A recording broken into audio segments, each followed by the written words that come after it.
Welcome to Islamic Life Coach School podcast. Apply tools that you learn in this podcast and your life will be unrecognizably successful.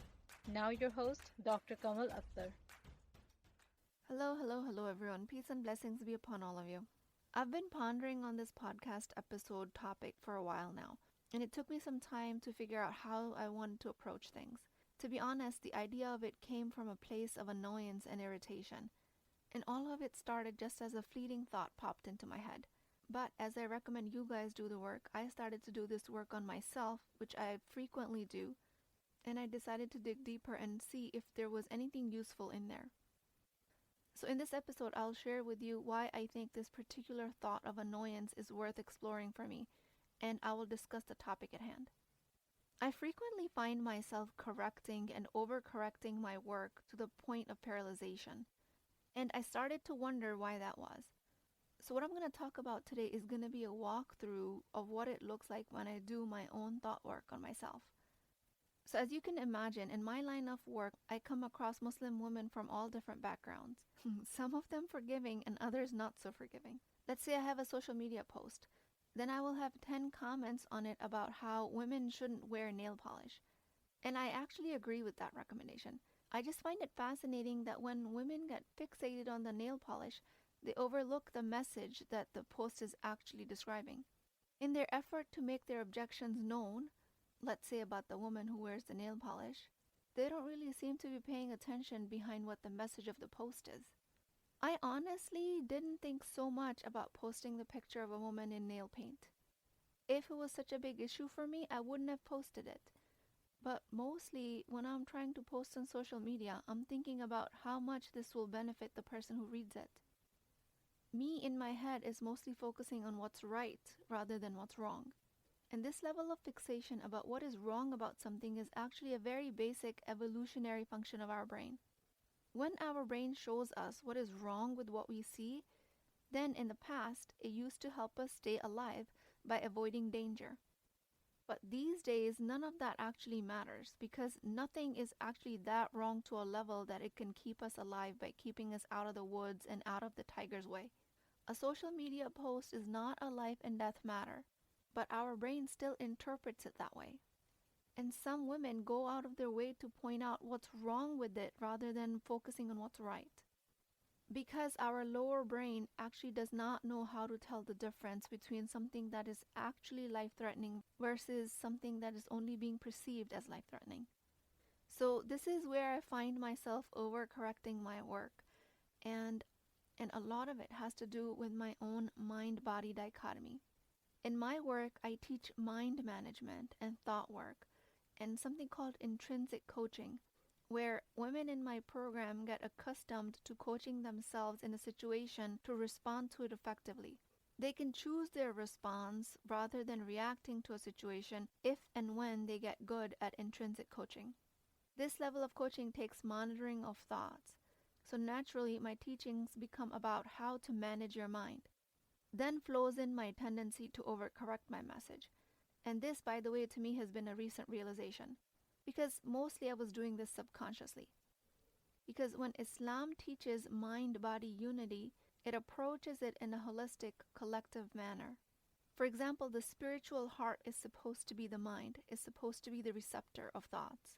And it doesn't help that the more scholars I talk to and the more books I read, the more language difference I run into. I do ultimately think that mind and the heart are the same, but whenever I approach my message, I always find myself talking about the mind and then just adding the heart to clarify my message.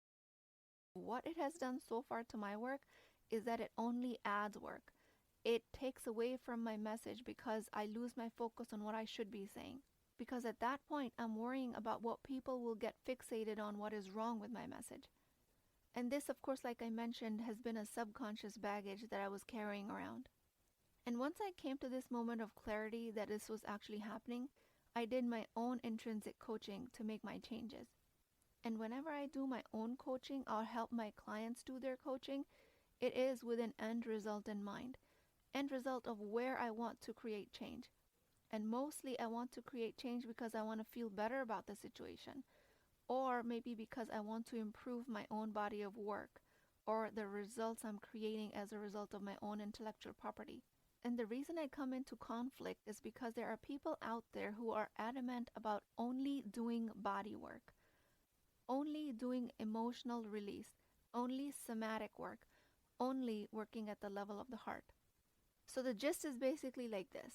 Some people say thought work alone won't cut it. You have to deal with emotions head on. Don't even bother trying to change your thoughts. And every time I come across a message like that, I think to myself, hold on now. Processing emotions is totally a part of thought work. I mean, if you're teaching thought work, you have to help people process their emotions. Plus, you cannot do emotional release without thought work. Like, you can't process your emotions if you're in a coma. You have to have an active brain reciprocating what you're trying to create change in, which is the basis of thought work, even if the change is at the body's level. So whenever I come across this message from Muslims that thought work doesn't solve anything and we have to create change at the level of the heart, it's like saying the same thing as I'm saying, only rendering my work to be wrong. And you're welcome to do that, but hear me out. How I combine these two entities and how I approach it as a holistic process. So the objections usually lie around that I'm teaching people to change their thoughts around a toxic work situation or a bad relationship situation. And I would ask you to hold your horses. That is actually not what I'm saying. I am not saying that you should stay in a toxic or abusive relationship and change your thoughts around it, just to make yourself feel happy about the situation. Coaching is about helping you understand your choices in situations like this, in situations of toxic relationships. This level of choice is what you forget when your brain is going through a trauma response in a toxic or an abusive relationship. Coaching is about helping you remember that choice on the mind's level. But honestly, I have been getting worked up in my head, feeling my irritation. And that level of trigger made me question why this was all happening to me. And the conclusion I came to is because in an attempt to sideline the West, Muslims have a strong hold on heart work, also known as the body work. And I'm all about body work, believe me, but you cannot do body work without an active mind. My irritation was starting to feel self-righteous, so I had to do a lot of coaching around that because self-righteousness does feel good. In the end, may Allah subhanahu wa ta'ala protect us all from this level of self-righteous indignations. So in the spirit of full disclosure, the level of mind-body integration I'm talking about, how it looked like for me was that I noticed feeling self-righteous. I justified that feeling based on all of my training, and my lower brain told me that your point is justified. But if there's anything I learned from coaching myself, it's that it starts from taking a very curious approach to your own experience. Because when I really just slowed down to question this self-righteousness, I just asked myself, how was I showing up from this feeling of self-righteousness? Is that something I wanted to continue to do? And the answer was a clear no. So then I took a step back. I continued to coach myself on the topic. I realized that getting irritated about someone else's opinion about my work was not a productive use of my time. So I started to ask myself more curious questions. Why are their objections bothering me so much? And this is where the real magic of thought work comes in. The answers I got were extremely revealing and helpful. But again, they can only come from a place of curiosity and compassion for yourself. You cannot beat yourself up for feeling self-righteousness. Otherwise, you would never come to this level of awareness. The answers that came to me was that through these thoughts of judgment of others and feelings of self-righteousness, I was mirroring exactly that in my work. And I will explain that more in a little bit. But during this level of coaching, the exchange of information between mind and body and back from body to mind and is almost instantaneous.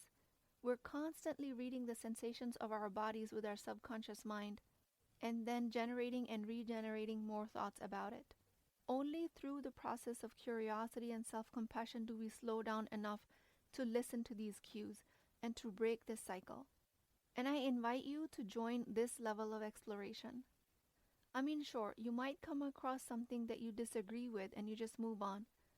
But when something really gets under your skin, it's worth exploring why that is. Our thoughts are the seed to our actions, so it is extremely important to get educated on the source of our thoughts. The management of what comes into our mind as a fleeting thought and what we choose to pay attention to creates everything in our life. It is essential to understand the science of thoughts, or otherwise known as khawatir in Islam. According to Muhammad Maulud's book, The Purification of the Heart, all of our actions are derived from a thought that enters our heart. Now, thoughts entering your heart has been thought to be an impossible concept up until now, but it is actually physiologically possible because more recently a whole nervous system has been identified that's related to the heart alone. But to me, it also means to consider the effect of the thought in your mind on your heart or your emotions. So it becomes extremely crucial to be mindful of the thoughts that enter our mind and weigh them out to see which one of them we should follow. For instance, if you have a negative thought such as, I'm not good enough, this of course can lead to self-doubt and it affects your actions, such as not applying for a job or avoiding social situations. And this is a top level of understanding, almost surface level, helpful, but it is rather superficial still. So in my case, when I was all worked up thinking about people who minimize the role of the mind, it may or may not be because they don't know enough about the subject. But when I show up as my lower self in negative emotions of irritation, self-righteousness, reactivity, I also try to tear their message down, which turns me exactly into what they are being, short-sighted and closed to different opinions. So like I said, your thoughts will always mirror actions in you and replicate what you're trying to avoid in the world. What they see outside of you, they will mirror inside of you if you leave your brain at default. If you're judging others, it is definitely originating either from the judgment of yourself or as a result, you'll definitely create judgment for yourself. So as a part of this work, I accepted myself for these shortcomings because, surprise, surprise, I am a human. Istighfar, of course, is a big part of Islam for this reason. But this level of self-acceptance, with flaws and all, allows me to think deeper, and it got me thinking, maybe some people just don't really understand what thought work is all about. I mean, the name itself is kind of misleading. You might think that this work is about swapping out one negative thought for a positive one without really paying attention to anything else. But that's not what this work is about. When I talk about thought work, I'm talking about the whole process that involves looking at your thoughts, feelings, beliefs, and how they're all interconnected. Thought work is not about thought swapping, it's about what you've been believing in your body and trying to change it from that point. In Islamic teachings, the sources of thoughts can be categorized into four: the divine, from Allah subhanahu wa ta'ala, angelic, selfish, or from being the nafs, and satanic, or from being the shaitan. And there's no way to tell just from face value of each thought where it's coming from. To determine with any hope of accuracy what the source of your thought is, you have to take a more panoramic view. You have to deduce with some replicable method of what that thought is creating in your life. Because the result will determine what the origin of that thought is. And to me, that replicable method is C-near. Circumstances that are separate from our nervous system thoughts, which create our emotions, which generate and fuel our actions. The actions create our results. C-near. Meaning if there's a thought that I shouldn't work outside of the home, we can't determine in itself if it's a good or a bad thought. If it has an underlying premise that I'm contributing in my home, I'm supporting my family through my service, and through this you create actions of fulfillment and service, and you feel self-actualized, then the results prove that you are functioning from a higher level thought. But if the thought is that I shouldn't work outside of the home, but the underlying premise is that I don't know how to be confident, I don't want to be arrogant, I don't know what it takes to make it work in the corporate world, These are the types of self-deprecating thoughts, and they create a result of you just longing and fantasizing about financial independence and mostly feeling unfulfilled. Then the result you've created is a gaping hole in your self-actualization. Then, based on these results, the origins of these thoughts are proven to be nafsi or shaitani. So yeah, maybe we as a field haven't done the best job of explaining what thought work really means, but that's not going to stop me from trying. I'm going to keep breaking it down and explaining it in a way that makes sense to people. Thinking of thought work as just swapping out thoughts is too narrow of a focus. It's really about integrating your mind and body. It's about understanding how your thoughts affect your heart and understanding that your thoughts impact your emotions and actions at all times. Mind and the body are extremely well integrated. The exchange of information between the two is lightning fast, and the healing power lies in understanding this deep-rooted close connection. So anything you create as a framework of yourself, as a thought process for yourself, is based on language. And what we believe for language to be true today was not the case 200 years ago, and it will not be the case 200 years from now. This flexibility of your nervous system language gives you the authority over creating your experience to be what you want it to be. We are all having an opaque human experience, and we're all trying to navigate it. But this, like I've explained to you guys, is the closest I've come to making sense of it, and I share it all with you right here. So the way I teach thought work, in the beginning at least, is that we become aware of how you're thinking and how your brain is processing everything. And immediately after that, we start to understand how it impacts your emotions and actions and how your life can be improved based on any changes. I do this work at this level of separation, at least in the beginning, because when clients come into my program, they've lived their entire lives in a mind-body dichotomy, so it takes some time to put it back together. So at the end, I've started to believe that it's kind of ironic to me when somebody says it's about your emotions and creating different emotions. Don't really worry about your mind or your thoughts, because to me, it really all is starting with your thoughts. If you can't think about your emotions, you can't process them. That's the basic fundamental thought work. The way you think about your emotions with your mind will determine how you experience them. If you are reactive to your anger state of emotion, your thinking is different. But if you're able to control your anger, your thinking about the emotion is completely different. It is all based on how you think about it. It is all based on how you interpret the sensations of anger in your body. And controlling this level of anger is a huge teaching in Islam. So like my example I gave you, if I'm irritated, then how I approach this irritation will impact my life, my work, my coaching, my family, and my whole experience. This interpretation of the irritation is done on the mind's level. Not that they're both separate, but we have to discuss them separately so that we can safely put them back together. Thought work to me is like a steering wheel in a giant truck. You absolutely need control of it to take control of everything else. And at this level, what it boils down to me is that there is no all or none answer. It's an integration of everything. Maybe the answer lies somewhere in the middle of the trend, where one side of the spectrum says the body means everything, and the other side of the spectrum says that the mind means everything. And I don't know what the next trend will be, but I do know that the answer lies somewhere in the middle. Imam al-Ghazali describes 3 fundamentals. First one he called knowledge, based on thoughts, awareness, consciousness. The second one he called a state, which is an emotional or body state or affect. The third one is an act or deed, which is completely in line with what I teach you guys. Dr. Laleh Bakhtiar described in her book Al-Ghazali, His Psychology of the Greater Struggle, she says, the action that results from our emotion that come from our knowledge or awareness of something. It is basically the see-near formula, the algorithm that I teach. It is not new. It has been present in Islamic psychology all along, because this relationship is universal, and it is the healing power of the mind and body connection.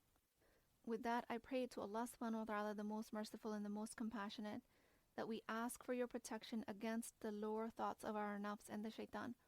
We ask for success and fulfillment for all Muslim women who strive to improve their spirituality, their emotional regulation, their relationships, and their overall well-being through these practices. O Allah, may our minds and bodies be aligned with our values and intentions. May we continue to strive as a holistic approach towards our well-being. O Allah, only you can help us in our understanding of the universal laws. And Ya Allah, we ask for your mercy and blessings upon our families and our communities and the whole Muslim nation. Please keep me in your du'as. I will talk to you guys next time. If you're interested in getting coached by me, I'm offering a very affordable opportunity to do that with Wisdom Wednesdays. This is not a course, not a lecture. This is an opportunity for live coaching, real change with Islamic adab and etiquette. You do not need more information. You actually need a space to create change. At $19.99 a month, which is the price of takeout dinner, you as a Muslim woman will create confidence, intimacy, and connection without shame or fear of judgment, because your privacy is my highest priority. So join at www.islamiclifecoachschool.com, resources, Wisdom Wednesdays. I'll see you inside, inshallah.